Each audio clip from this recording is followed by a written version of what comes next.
Anti squid అంటే skit జారకుండా ఉంచుకునేవన్నమాట ఇవి. ఇది వచ్చేసి నా మెయిన్ డోర్ బయటికి అని తీసుకున్నా. నా మెయిన్ డోర్ వుడ్ కలర్ ఇలా ఉంటుంది, దానికి మ్యాచింగ్ తీసుకున్నా.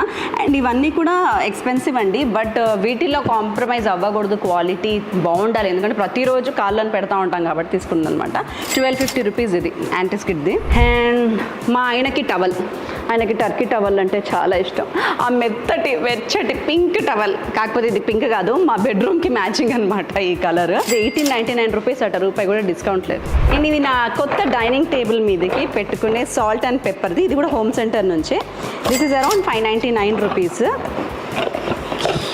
అంటే నా వుడ్ వర్క్కి మ్యాచ్ అవుద్ది అండ్ క్యూట్గా ఉందని తీసుకున్నాను. అండ్ ఇందులో నుంచి సాల్ట్ అండ్ పెప్పర్ కూడా నీట్గా వస్తుంది. మామూలుగా మనం ఎప్పుడు సాల్ట్ అండ్ పెప్పర్ తీసుకున్నా సాల్ట్ సరిగ్గా రాదు, పెప్పర్ సరిగ్గా రాదు, బౌల్ వేస్ట్, అది వాడకుండా మనం మూలను పెడతాం. బట్ దీంట్లో నుంచి దీంట్లో హోల్స్ అవన్నీ కరెక్ట్గా ఉన్నాయన్నమాట.